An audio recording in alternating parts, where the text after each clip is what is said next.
Selamat pagi semua. Iya, sebelum ada di situ ya tinggal di Jawa. Saudara, 9 tahun yang lalu terakhir saya sharing di antara saudara di sini. Terima kasih kepada dua pastor. Saudara punya gembala baru, sekarang saya dengar kemarin Porsche sama Tuhan. Senang sekali bisa ketemu Porsche. Baik, nanti yang sudah lama-lama kenal nanti sudah kenalan. Pak Petrus bersama keluarga, mereka ini ngajak kami ke sini. Petrus, pendeta Petrus Surya Jaya bersama istri, 2 anak sendiri loh. Ayo mereka. Nah, mereka ngajak kami ke sini. Baik, ayo kita belajar firman Tuhan. Siap? Nah, oke, sudah siap? Baik. Penerjemahnya di mana penerjemah saya? Oh, ya bisa kelihatan nanti ya. Kalau kecepatan, angkat tangan supaya saya bisa pelan-pelan ngomong. Kalau kita bicara misi, ya dengar. Kalau kita berbicara misi, jangan mikir yang jauh-jauh. Afrika, ke Kalimantan, ke Papua, jangan. Semua orang yang ada di sekitar kita yang belum tahu jalan keselamatan, itulah misi buat kita. Setuju ya? Jadi buang di otak kita tentang misi itu yang jauh-jauh, jangan. Yang di sekitar kita. Bagi student yang punya teman-teman belum percaya Tuhan Yesus, itu targetnya. Saudara, para pebisnis, businessman, businesswoman yang punya teman yang belum tahu jalan keselamatan, itu targetnya. Ya, jadi jangan pikir yang jauh-jauh. Nomor 2, nah ini Pak Pendeta Petrusnya. Ya. Kalau saudara pulang ke Jakarta, cari gereja mereka di Pluit. Kalau ada orang Jakarta, Pluit Junction di belakangnya. Namanya gereja mereka LGF, Love God, Love Family. Ya, jadi nanti saudara boleh kenalan dengan mereka. Something wrong? No. Oke. 2. Ya, yang pertama, misi itu jangan mikir yang jauh-jauh. Yang kedua, selama ini bicara misi, langsung di benak kita, di otak kita mikir harus jadi Kristen dan masuk gereja. Bukan. Ini yang membuat kita takut untuk menyatakan kasih Tuhan, karena harus memasukkan orang atau memindahkan orang ke agama Kristen. Bukan. Oke, kita lihat dulu ayat ini. 1 Timotius 2 ayat 4. 1 Timotius 2 ayat 4. Ada di layar, ada enggak? Di screen? Ada ya. 1 Timotius 2 ayat 4. Saudara boleh ya. Yang apa? Menghendaki supaya, ayo baca sama-sama. Yang apa? Menghendaki supaya semua orang diapakan, bukan dikristenkan, tapi diselamatkan. Siapa yang menghendaki? Tuhan.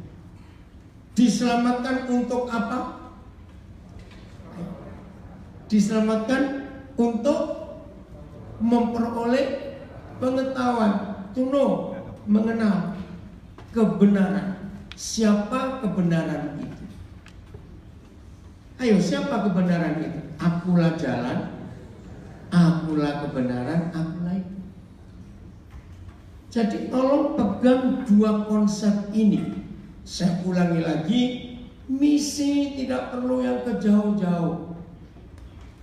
Apalagi saudara tinggal di Toronto, sungguh-sungguh comfort zone saudara itu susah ditinggalkan. Kecuali Didi dengan Michael akan meninggalkan comfort zone-nya. Lo ada yang tahu nggak kalau mereka akan balik ke Indonesia? Ya, saya beritahu kalau belum tahu sekarang. Jadi Michael ini akan kembali ke Indonesia, meninggalkan comfort zone mereka. Nah, maka itu bagi saudara yang sudah sekian puluh tahun di Toronto pasti susah pergi jauh-jauh. Betul tidak? Apalagi yang sudah usia lanjut. Nah, maka itu saya mau tekankan dua hal ini. Satu, yang ada di sekitar kita. Betul? Dua, bukan mengkristenkan, tapi memperkenalkan kebenaran. Oke ya? Nah, sekarang bagaimana caranya? Kita lihat dulu. Bicara misi harus punya hati Yesus dulu. Kalau kita tidak punya hati Tuhan Yesus, maka kita tidak bisa bicara misi. Apa hati Tuhan Yesus? Sekarang kita buka Matius 14 ayat 14. Ya. Jadi yang pertama, Tuhan menghendaki, Tuhan ingin, Tuhan sangat rindu supaya berapa orang tadi? Semua orang diapakan? Diselamatkan. Itu kerinduan Bapa. Sekarang yang kedua, miliki hati Yesus. Sudah? Ketika Yesus mendarat terus, ia melihat orang banyak. Nah, perhatikan. Apa yang terjadi pada seorang manusia kalau hidupnya tidak punya motivasi? Ayo, jadi apa orang itu? Jawab dong. Apa yang jadi pada seorang kalau dia hidup nggak punya motivasi? Contoh ditanya, kamu kok pagi-pagi bangun? Ya aku mau kerja. Kamu kerja untuk apa? Ya nggak tahu, pokoknya kerja. Saudara mau pergi ke somewhere, kemana? Kamu ke sana ngapain? Nggak tahu, pokoknya pergi aja. Ada mahasiswa Indonesia disekolahkan jauh-jauh oleh papa mamanya dari Indonesia ke Kanada. Nah terus kamu kuliah di Kanada ini mau apa? Nggak tahu, mamaku itu ribut terus. Pokoknya aku harus kuliah ke Kanada. Bahkan ada orang menikah nggak punya motivasi. Kenapa kamu menikah? Mamaku ribut terus pengen cepat punya cucu. Loh, ada nggak orang yang seperti itu? Loh, maaf saya tanya, ada tidak? Maka itu motivasi hidup murid Yesus. Inilah satu-satunya ayat yang paling jelas. Saya ulangi, satu-satunya ayat dalam seluruh Alkitab yang mengajarkan kita untuk memiliki motivasi hidup hanya ayat ini, yaitu tiap kali Tuhan Yesus melihat orang banyak, ada apa di hatinya? Timbul belas kasihan, compassion. Nah, ini hati misi. Kalau kita bicara misi, tidak punya belas kasihan melihat orang banyak, maka itu namanya sekedar donasi. Loh, betul tidak? Donasi. Ya aku punya ini, ya aku beri. Nah, Tuhan gak butuh donasi. Katakan amin. Yang Tuhan butuhkan adalah hati kita. Harus jadi seperti hati Yesus. Saya beri contoh lagi. Kalau ada di antara kita punya pabrik sepatu, satu kali pergi ke sebuah daerah, orang banyak di tempat ini. Nah, orang ini mikir apa? Yang punya pabrik sepatu melihat orang banyak, cepat. Nah, gimana mau buka toko sepatu di sini? Itu motivasinya. Misalnya, saudara punya restoran yang terkenal, pergi ke suatu tempat, ini orang banyak sekali. Mikir apa? Wah, buka restoran dan sebagainya. Maka itu mari kita jujur pada diri kita sendiri.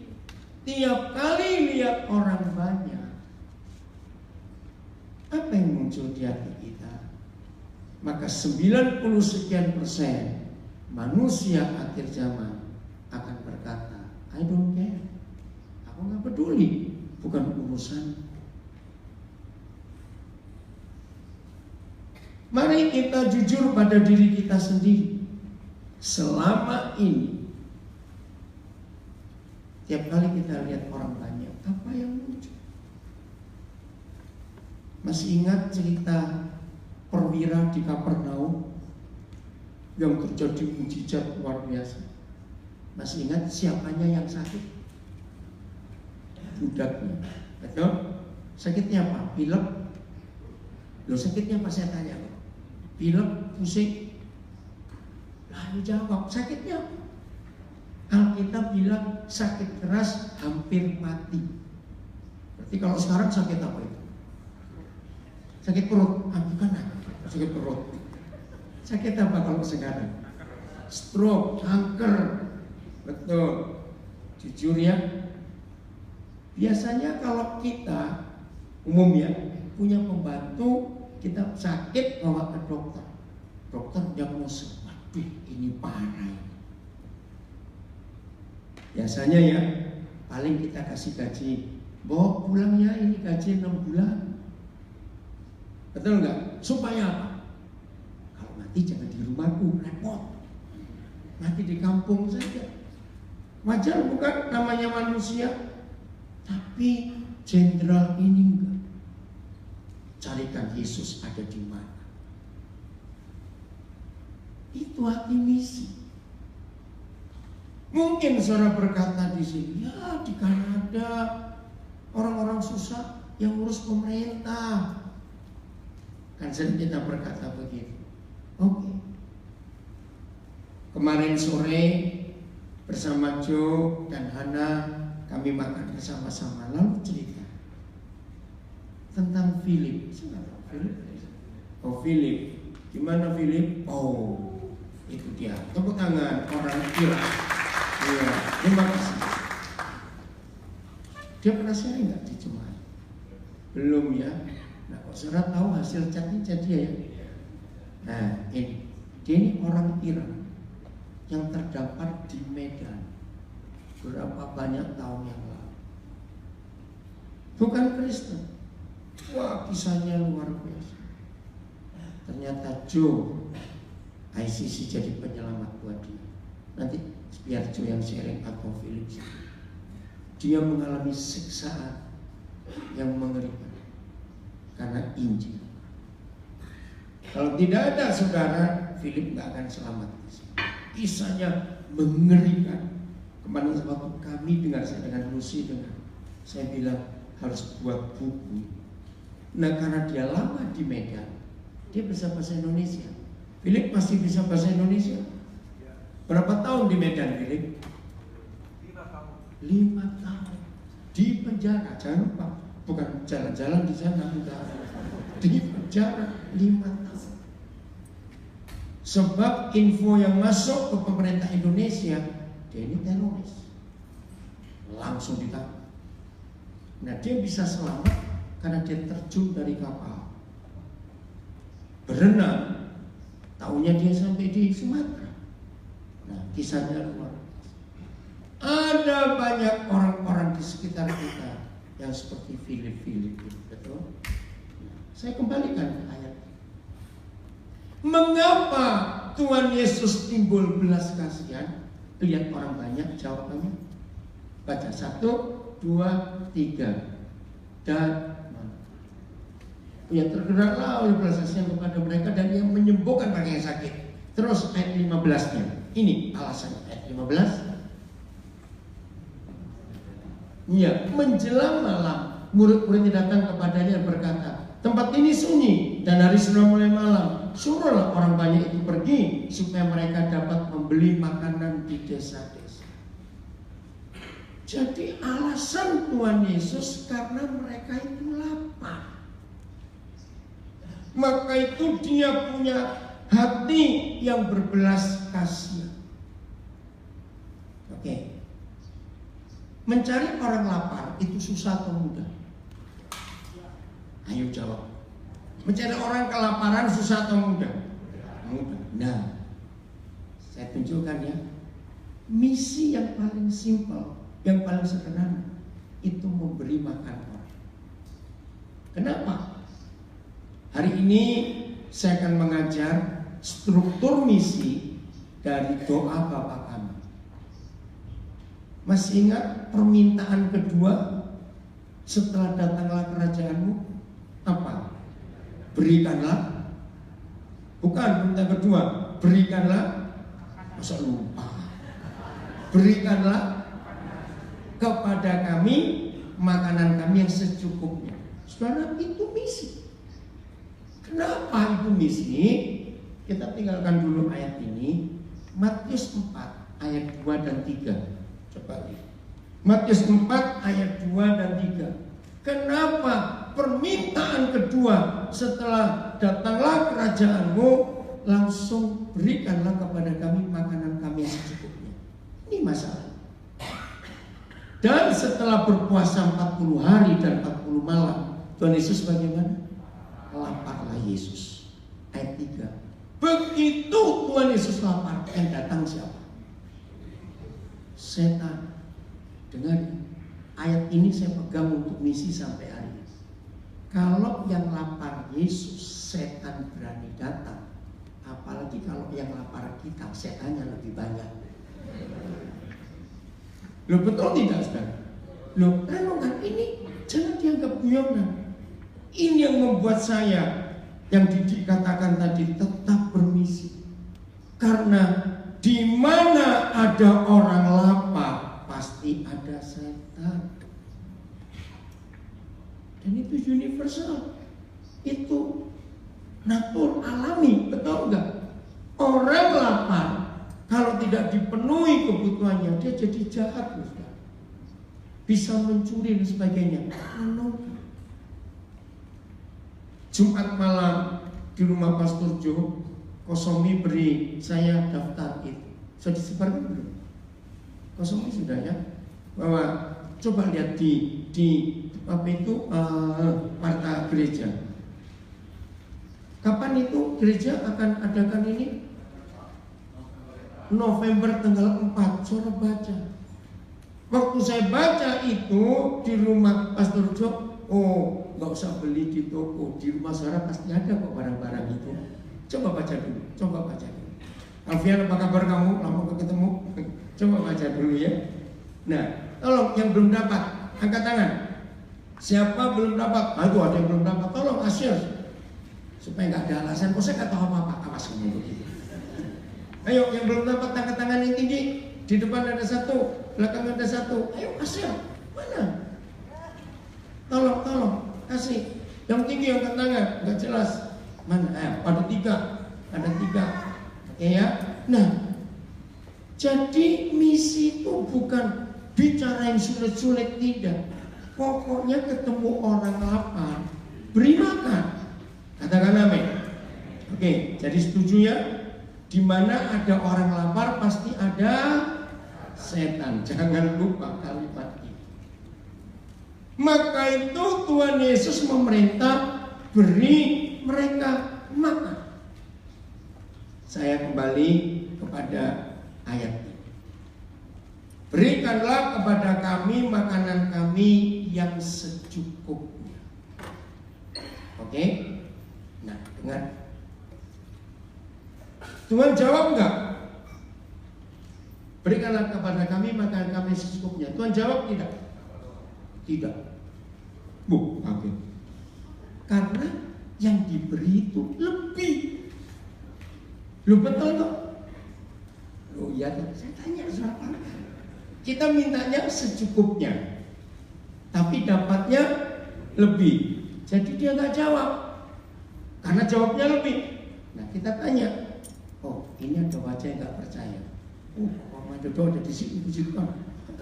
Dengar ya, dengar. Apa buktinya saya tahu bahwa saudara diberinya lebih, bukan cukup? buktinya badan bunder-bunder begini.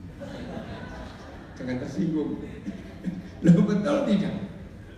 Loh ya atau tidak? Saya tanya, saudara nggak jawab saya. Nah, pertanyaannya, mengapa minta secukupnya dikasih lebih? Ini luar biasa. Sebab di sekitar kita banyak orang yang gak punya papa sebaik papa kita. Waktu dia tahu kita minta secukupnya dan papa beri lebih, tujuannya ini yang pelit pasti gak suka dengan papa begini. Ya, saya ulangi, yang pelit pasti gak suka dengar papa begini. Ya, yang tersinggung yang pelit itu aja sudah. Maaf. Jadi maksudnya minta secukupnya dikasih lebih itu supaya apa?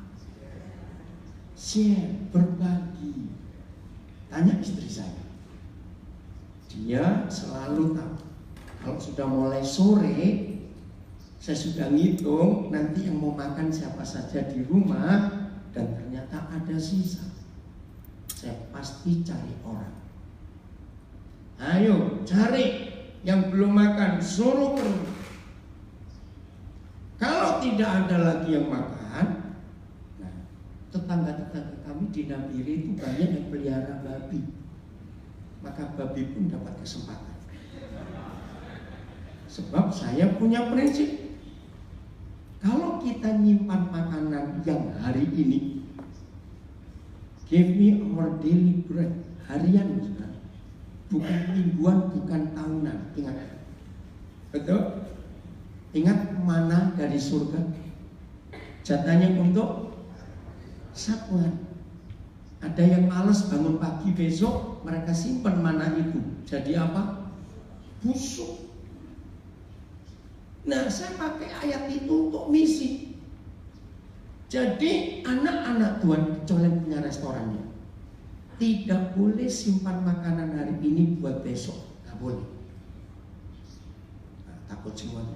Berarti di rumah banyak makanan yang kemarin-kemarin belum habis ini. Loh serius.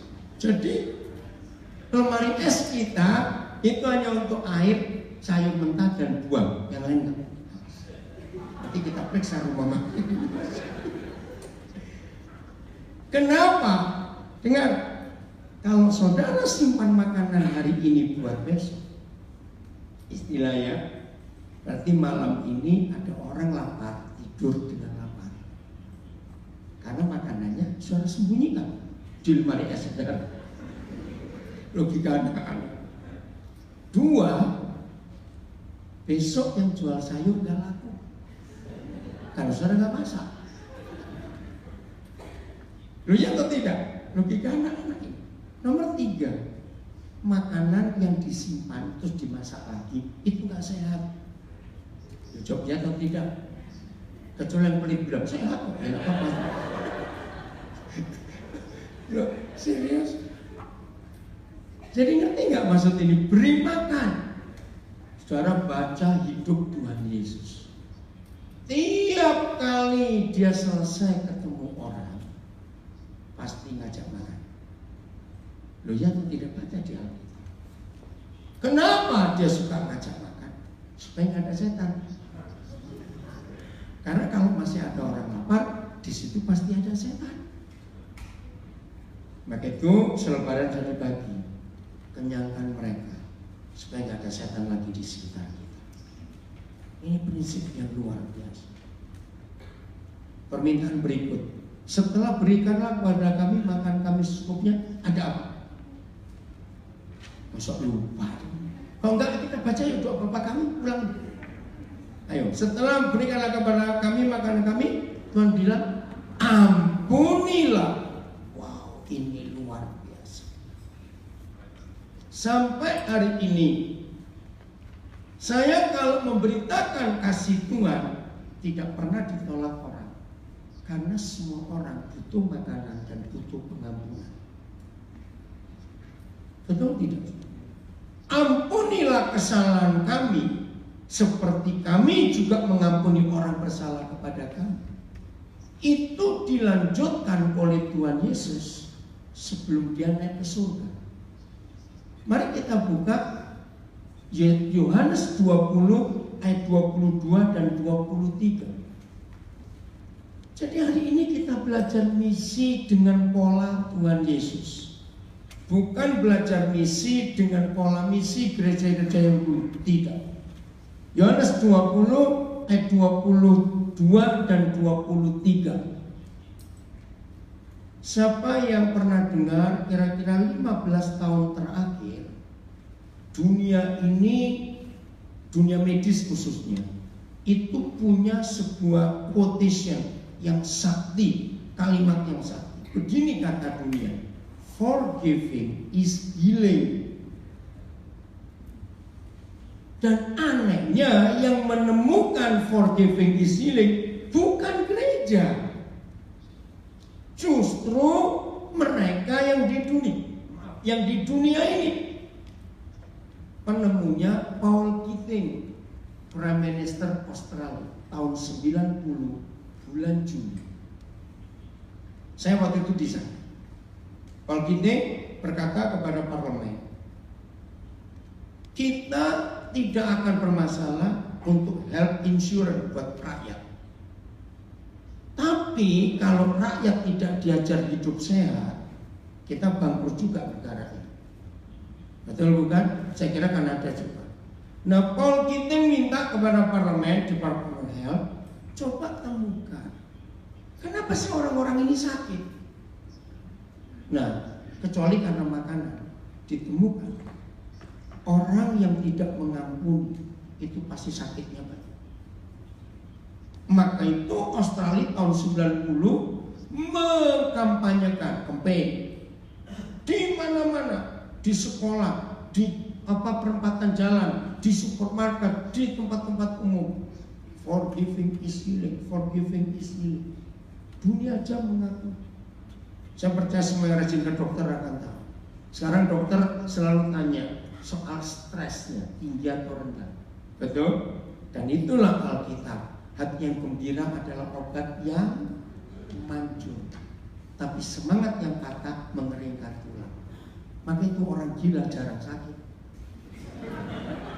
Loh betul loh saudara. Loh betul tidak? Coba saya sudah migrate ke Kanada 5 tahun pulang, si gila masih ada. 10 tahun lagi pulang, masih ada juga. Loh betul tidak? Mana orang gila pakai food supplement, pakai vitamin apa? Tapi jangan gila dulu baru sehat. Enggak ngomong begitu, Pak. Dan itu fakta, betul. Orang stres itu penyakitnya banyak. Nah, stres karena tidak mengampuni. Ingat, jangan tersinggung ya, saya cuma ngomong. Aduh, maafkan saya. Janji jangan tersinggung. Lihat, kalau mantu perempuan nggak suka mama mertuanya, yang pasti cepat mati pasti mantunya dulu, mamanya masih hidup. Maaf jangan tersinggung, karena mamanya nggak ada apa-apa, mantunya sakit hati. Loh, fakta ya saudara. Coba sepengetahuan kita semua, yang sering kena kanker itu laki atau perempuan? Yang banyak kena kanker laki atau perempuan? Jawab. Perempuan.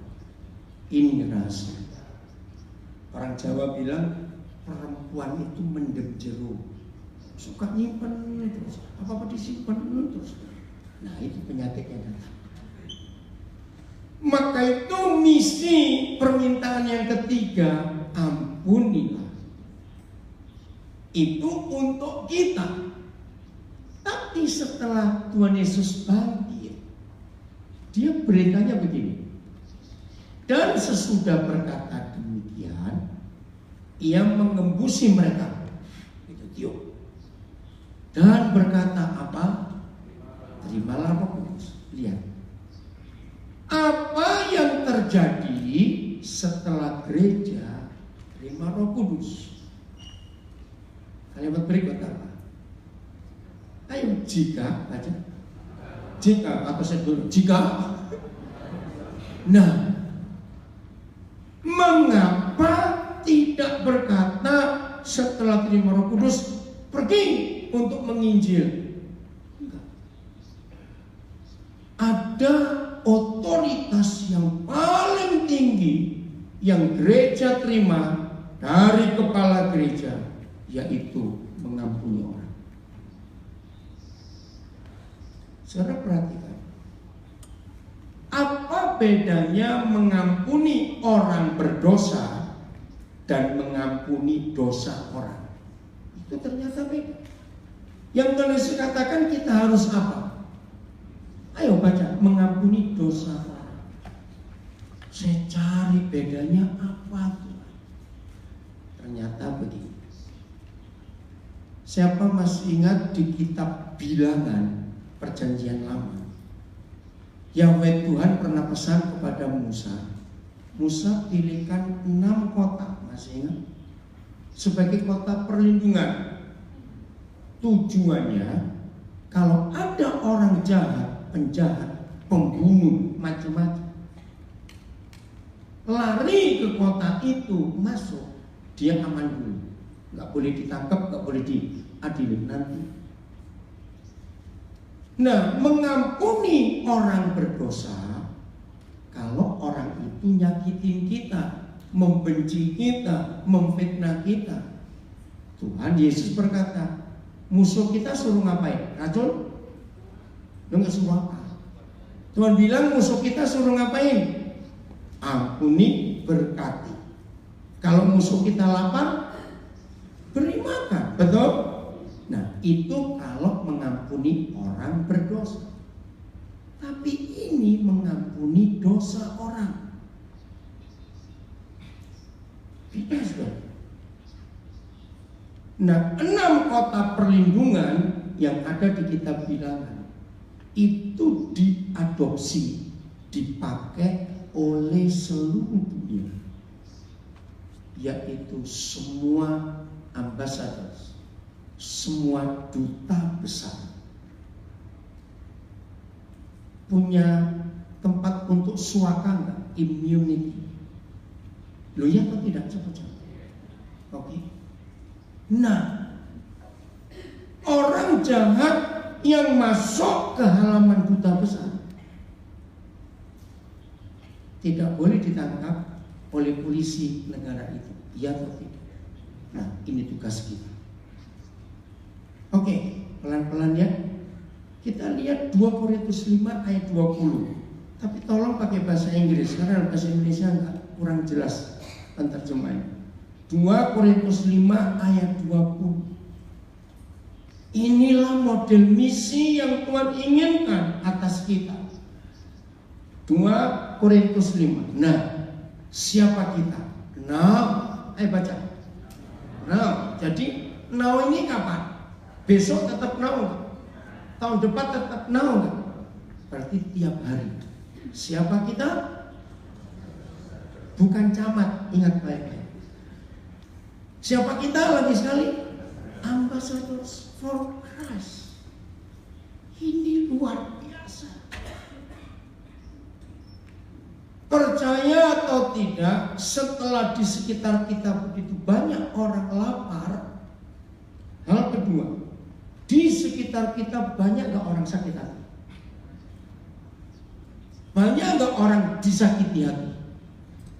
Nah, itu tugas kita untuk misi. Karena kita ini duta besar kerajaan surga di dunia. Ini luar biasa. Tahun 76, saudara, pas waktu itu ada 3 pendeta dari Caruban, ya, Jawa Timur, ada di rumah kami waktu itu. Nah, terus ada yang 2 dari Lawang, kami lagi ada acara. Tiba-tiba malam itu ribut. Saya pikir ada apa? Ternyata ada maling masuk. Terus saya jabat tangan, selamat malam. Ayo duduk yuk, kamu sudah makan atau belum? Pendeta-pendeta ini kaget. Kok ini maling, sudah tahu. Dia ini perlu makan. Duduk dulu kamu. Terus saya ajar, kalau kamu hidup terus seperti ini, kamu punya istri nggak? Punya anak nggak? Punya. Polisi lebih pintar akan nangkap kamu. Apa nggak malu istrimu? nggak menderita anak-anak. Dia nangis. Saya kasih dia modal hidup.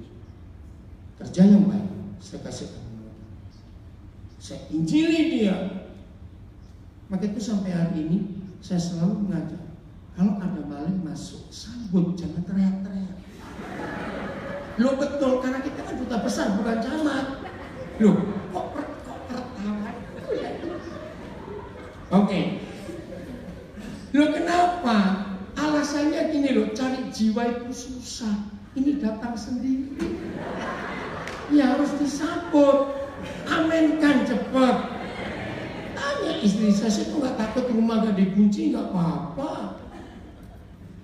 Karena jiwa ini perlu keselamatan. Amin. Masih, kalau saya sebut nama ini, Edward Snowden. Siapa dia? Penjahat besar Amerika Serikat. Bisa tangkap nggak Amerika? Bisa nangkap nggak? Enggak. Kenapa? Karena dia ada di kedutaan besar. Betul? Julian Assange. Siapa dia? Yang punya Wikileaks. Itu musuh Swedia. Dia aman karena ada di ini kok nggak pernah baca berita orang-orang ini. Nontonnya sinetron terus. Ayo, dia aman. Ada di mana? Iya, kedutaan besar Ekuador di London. Ini ayatnya terjadi. Ini misi. Karena saudara dan saya punya otoritas untuk mengampuni dosa orang. Ayo kita gunakan itu. Berarti semua kita ini duta besar, betul? Loh ya atau tidak? Nah, apa tugas kedutaan besar, tugas embassy? Yang kedua, setelah swaka atau immunity, tugas kedua apa? Embassy. Ya, dulu kan Lucy masih kerja di konjen, ya. Sudah enggak lagi ya, Lus?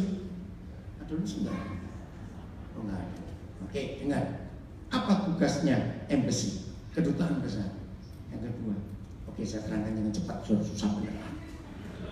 Kalau ada orang Kanada pengen tahu Indonesia itu seperti apa, tapi nggak punya duit dan nggak punya waktu, nggak usah repot-repot, datang ke Ottawa, cari kedutaan besar Republik Indonesia. Terserah dia mau berapa jam di sini. Semua duta besar, semua embassy di dunia pasti ada display, ada informasi, ada foto, ada VCD semuanya tentang negaranya. Betul atau tidak? Nah, setelah sekian waktu, maka orang Kanada bilang, oh ini Indonesia. Dia mulai tertarik. Lalu kita follow up. Berarti rumah-rumah kita itu kantor camat atau kantor luar atau kantor duta besar? Dijawab. Rumah kita apa jadinya? Kantor duta besar, kerajaan. Nah, kalau ada tetangga saudara, teman saudara, aku kok ingin tahu ya surgamu itu seperti apa, maka ayo datang ke rumahku. Awas rumahmu beradu, awas rumahmu kacau balau, awas. Nah, ketika orang-orang datang ke rumah kita yang ada Yesus di dalamnya, lu ya atau tidak? Awas kalau rumah saudara cuma ada gambar Yesus, awas. Beda. Rumah yang ada gambar Tuhan Yesus belum tentu ada Yesus. Betul tidak? Nah, maka itu cek. Cuma gambarnya atau ada pribadinya di rumah kita. Nah, untuk membuktikan rumah kita sudah ada pribadi raja segala raja, isinya gampang mendeteksinya. Kalau rumah yang masih banyak setannya, berarti baru ada gambar Yesus. Kalau rumah nggak ada setannya, berarti sudah ada Yesus. Oh, yang amin cuma satu. Yang lain bagaimana? Amin. Betul? Nah, apa buktinya rumah kita banyak setannya? Rajin berantem nggak suami istri? Saya tanya, rajin bertengkar nggak suami istri? Kalau suami istri rajin bertengkar, berarti banyak setan. Nah, amin. Mungkin berkata, enggak, kami nggak pernah bertengkar. Belum tentu aman. Kalau komunikasinya pendek-pendek, tahu sih? Enggak. Awas begitu pernikahan. Jadi kalau raja segala raja hadir di rumah para duta besar, disitulah damai itu ada di bumi. Amin. Jadi tugas kita lagi sekali, satu, yang lapar beri makan. Dua, ada orang berdosa ketemu kita, kita yang menanggung karena kita punya otoritas.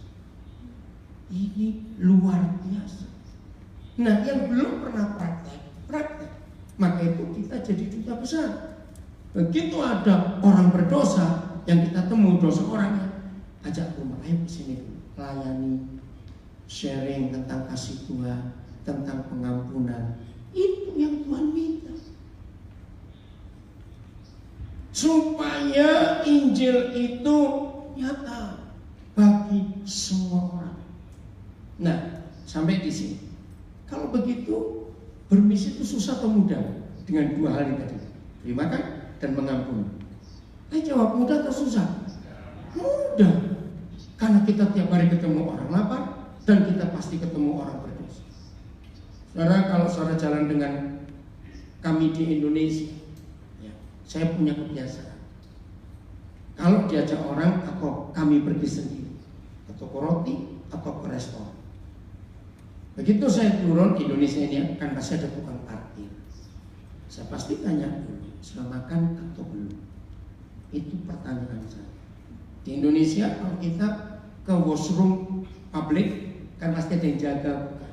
Saya pasti tanya mereka, kamu sudah makan atau belum? Itu kebiasaan saya. Dulu sebelum mobile phone itu murah, tanya dulu sih. Saya selalu punya persediaan handphone di tas saya yang baru dengan SIM cardnya. Kenapa? Kalau saya ketemu orang di washroom, ketemu orang sopir taksi, ketemu dan nggak punya telepon, saya akan kasih supaya bisa kontak. Nah, sekarang sudah murah, orang semua punya, saya nggak perlu itu lagi. Tapi makan, mereka senang sekali. Misalnya kalau saya pas punya waktu di toilet umum ya, public toilet itu, saya cuma ngomong gini sama orang gitu. Masa sih sampai tua nanti kamu cuma mau jagain orang kencing? Itu pertanyaan berarti enggak, saudara? Loh, itu pertanyaan berarti tidak? Ya enggak lah Pak. Nah, kamu sekarang mau apa? Saya sering menyekolahkan orang, memberi kursus mau komputer, mau mekanik, atau bahasa Inggris. Tujuannya supaya kasih dan pengampunan itu sampai ke mereka. Jadi itu cara bersaksi. Maka itu sampai hari ini, kalau saudara ke Indonesia ketemu saya, sampai hari ini saya nggak pengen punya mobil. Saya nggak mau. Kenapa? Saya akan tetap naik public transport, kendaraan umum, supaya saya bisa sharing dengan mereka. Itu caranya. Ketemu tukang parkir, saya tanya, sampai kapan kamu doa prit, mundur kiri? Nah, saya tanya hidup mereka, kamu mau apa? Maka itu yang pengen punya hati misi praktek, ayo balik Indonesia. Sebulan aja saya ajar. Enggak, amin. Betul, kan ikut saya. Nanti saya beri, maka itu Didik tadi bisa cerita seperti itu. Serius. Setiap kali saya bertamu ke rumah teman, ke rumah orang, setelah saya ngomong-ngomong sebentar, saya pasti cari pembantunya ada berapa, siapa namanya, dari mana. Ini Indonesia sekalian, supaya Dalam pertemuan-pertemuan baik di gereja, pesta-pesta, kan banyak orang-orang kaya bawa babysitter. Betul nggak? Orang Indonesia itu manja-manja kok memang. Anak 3 babysitternya 3. Ya. Maka itu anak-anak nggak jadi anak mamanya, anak babysitter. Lebaran babysitter nggak pulang, anaknya nangis. Mama nggak pulang, anak nggak nyariin. Betul, itu Indonesia.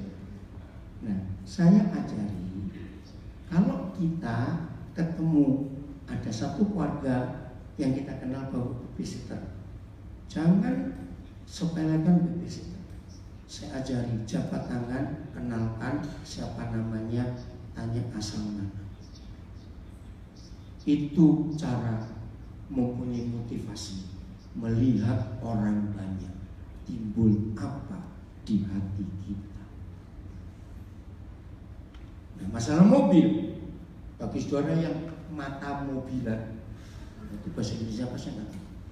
Tahu mata mobilan? Begitu ada mobil baru keluar, pantatnya sudah gatal. Aduh, pengen nyoba, aku pengen. Saya beritahu ya, mobil terakhir yang kita naiki pasti mobil jenazah. Betul? Maka jangan sibuk ganti-ganti mobil. Kan nggak mungkin mati naik becak. Ngerti nggak ilustrasi? Jadi ayo, jadi apapun juga yang kita mau buat untuk orang.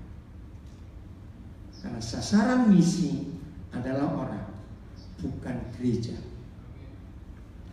Gereja itu setelah kita bermisi ada hasilnya, nah kita muridkan di gereja.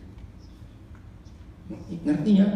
Jadi hati Tuhan itu selalu untuk orang, katakan amin. Selalu untuk orang. Itu hati Tuhan. Maka kita pun harus begitu. Oke, saya lanjutkan. Ini bagian yang terakhir supaya kita makin kuat. Mikir begini ya, mikir begini. Suatu hari nanti kalau aku meninggal, kira-kira orang akan nulis apa di batu nisan kita? Ini pertanyaan dalam sekali. Saya tahu suatu hari nanti kalau hari itu tiba untuk saya, maka anak-anak di Papua akan nulis apa yang saya buat untuk mereka.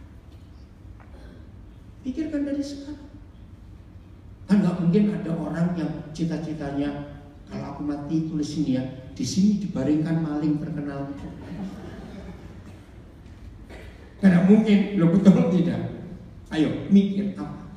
Nah, ini ayat yang terakhir. Pikirkan sesuatu yang sederhana. Filipi pasal 1 ayat 20 sampai 24. Saya akan cepat. Filipi 1 ayat 20 sampai 24. Ayo kita mikir. Sambil kita tanya di hati kita. Tadi suara nyanyi hati sebagai hamba bukan, ku tak membawa apapun juga. Nah, kita mikir sebelum kita pulang ke surga nanti apa yang kita mau bawa. Sebab yang sangat merindukan dan yang kuharapkan. Berarti apa? Paulus punya perasaan bagaimana? Bahasa Inggris bilang eager, ya, kuat sekali. Apa yang dia rindukan? Bahwa aku dalam segala hal bagaimana?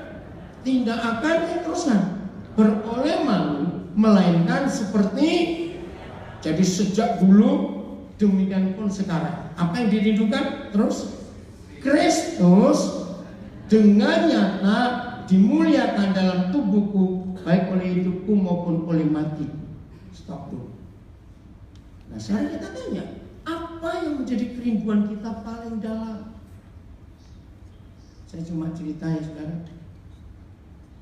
Mungkin sampai sekarang ini, selama saya hidup ini, saya itu sudah diberkati Tuhan bisa membeli kira-kira 60 rumah di Indonesia. Kalau dipikir saya kaya nggak? Loh, 60 rumah loh, kaya nggak? Kaya. Dengar. Tapi tidak satupun saya kontrakkan atau saya sewakan rumah-rumah. Di beberapa provinsi Tuhan memberkati untuk saya bisa beli rumah. Lalu untuk siapa? Nomor satu, saya selalu mengundang orang yang keluar dari penjara untuk boleh tinggal di rumah saya. Dan ada yang membimbing, ada yang mendidik, ada yang melatih di situ. Orang-orang yang susah, nggak bisa punya rumah, saya izinkan tinggal gratis sekian waktu, supaya uang hasil kerjamu bisa kamu cari rumah lagi nanti. Kamu keluar, nanti ada orang lain lagi yang masuk. Gara-gara ayat ini, yang saya sangat rindukan bukan ini, bukan itu, tapi bagaimana orang-orang di sana. Jadi teman-teman saya bilang hobinya Pak Dan itu beli rumah. Memang, tapi bukan untuk bisnis. Apa bedanya orang keluar rumah sakit dan orang keluar penjara? Keluarganya bagaimana? Ngerti nggak pertanyaan saya? Mana yang disambut oleh keluarganya? Orang rumah sakit karena nggak jadi mati toh. Nah, kalau keluar penjara, rata-rata mereka malu. Salah satu kesukaan saya, kalau saya dengar ada orang keluar penjara dan keluarga nggak jemput, saya akan jemput. Itu saya suka cita sekali. Begitu keluar penjara, saya peluk dia, ayo kita pergi makan dulu. Nah, saya mulai urus apa yang dia perlukan sampai hari ini. Maka itu menyelamatkan jiwa tidak susah, katakan amin. Tapi mudah. Nah, yang susah itu orang pelit. Ya, dengar terus ya. Yang sangat merindukan. Ya, lompat ayat 22. 21-nya saya nggak bahas dulu ya. 22.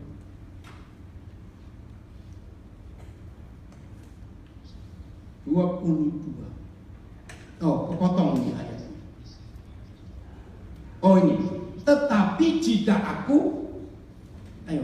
jika aku harus hidup di dunia ini. Stop. Kalau saudara mendengar Paulus ngomong ini, berarti dia itu mintanya mati apa hidup? Ayo, inginnya mati atau hidup? Ini mati. Tetapi kalau aku harus hidup di dunia ini rahasia besar. Jadi buat semua kita yang masih hidup sampai hari ini, tidak boleh punya ambisi yang lain kecuali ambisi firman. Tetapi jika aku harus hidup di dunia ini, itu berarti terus bagiku bekerja memberi buah. Stop. Apa yang Tuhan ajarkan kepada saya tentang ayat ini? Ayo belajar tentang pohon buah. Kalau kebetulan di rumah saudara ada pohon buah, entah apa saja, belajar dari pohon buah. 4 hal. 1. Ada nggak pohon buah yang pernah tahu rasa buahnya sendiri? Mikir lu saudara. Lu jawab, ada tidak? Tidak. Logikanya, dia akan berbuat terus atau enggak? Ayo kalau kita jadi pohon buah yang egois begini, enak aja, berbuah kamu yang makan. Aku nggak pernah tahu. Saudara, kenapa hidup saya berani berkorban habis-habisan? Oh ya, tentang rumah, jangan mikir dulu. 60 rumah itu tidak pakai nama saya, walaupun saya beli.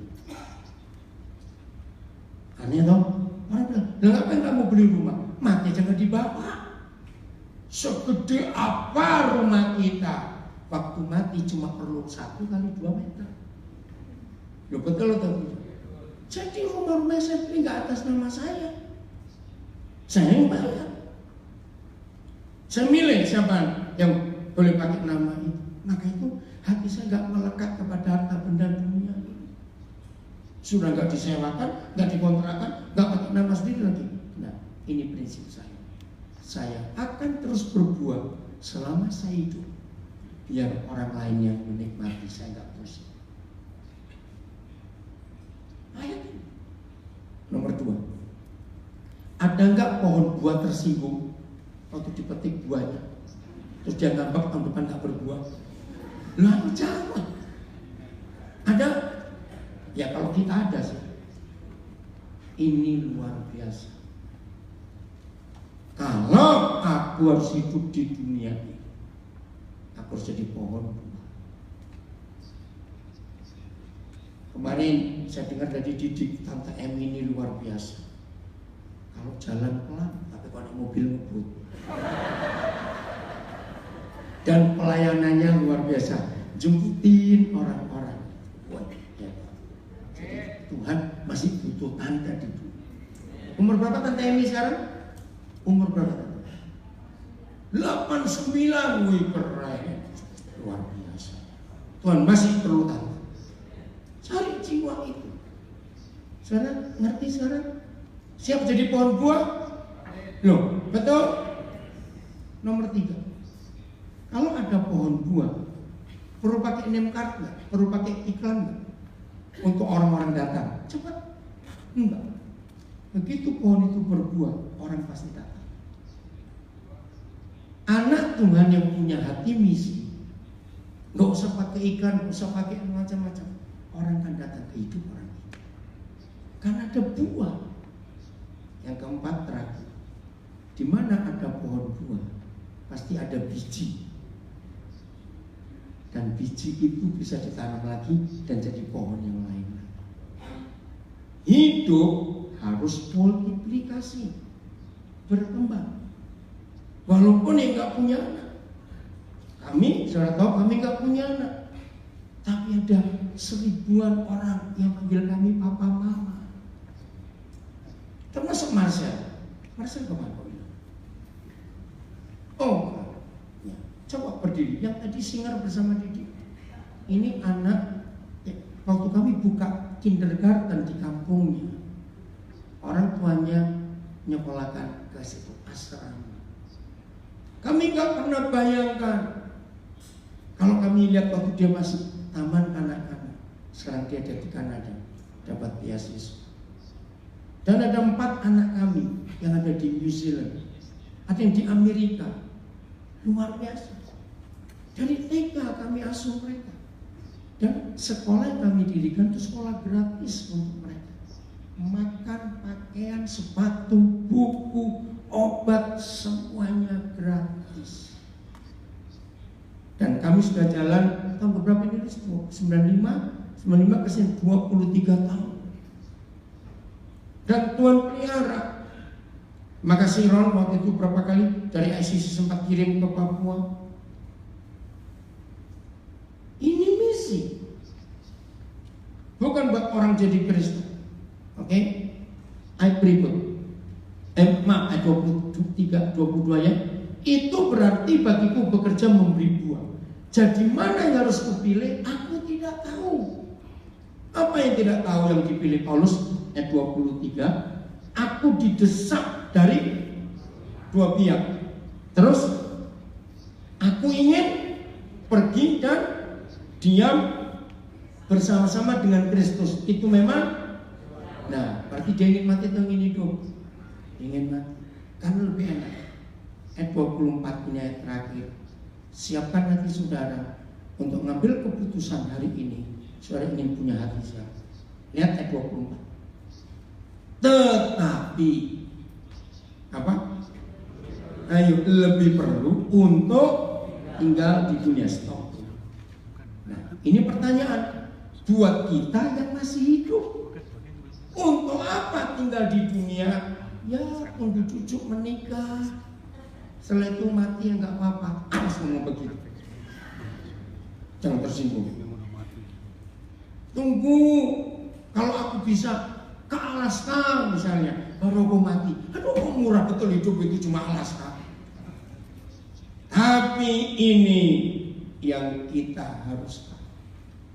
Kalau aku harus hidup di dunia ini, itu karena kamu.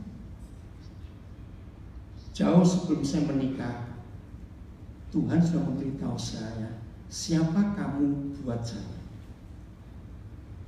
Kamu temukan siapa kamu buat hidup saudara. Sebelum saya menikah, sebelum saya ke Papua, kamu buat saya adalah anak-anak yang fatherless, yang gak punya papa. Saya akan cari mereka dimanapun mereka berada. Tapi setelah Tuhan bicara kepada saya untuk ke Papua, maka kamu adalah anak-anak Papua. Saya berkata begini kepada Tuhan, jangan panggil saya Tuhan sebelum semua anak-anak di Papua bisa sekolah. Nah, bagi saudara sudah pensiun, anak-anak sudah menikah semua, coba temukan, who is you? Siapa kamu itu? Betul? Begitu saudara menemukan kamu, maka saudara punya motivasi hidup untuk semangat. Kamu. Simpel bukan untuk bermisi? Simpel enggak? Sederhana sekali. Saudara tinggal di Kanada, Social Security luar biasa Kanada. Ayo mikir orang lain. Kalau hidup warga negara Kanada sudah dipikirin negara, berarti saudara harus mikir orang lain yang belum ada yang mikirin itu. Oh enggak, ya pulang. Mau berubah mulai hari ini? Jadi misi itu gak usah yang jauh-jauh, yang ada di sekitar kita. Satu, cari orang lapar dan beri makan. Karena kalau kita nggak memberi makan orang, berarti kita sedang makan orang. Gitu saja. Dua, ampuni dosa orang. Gampang. Betul? Jadi pohon buah. Walaupun nggak pernah tahu rasanya, ayolah. Walaupun nggak tahu rasanya tetap berbuah. Kalau ada yang metik, nggak boleh. Wih, pintar semua jemaat ini, luar biasa. Tuhan memberkati kita semuanya. Sampai ketemu lagi. Nggak tahu kapan, terserah saudara. Ayo Pastor Ju.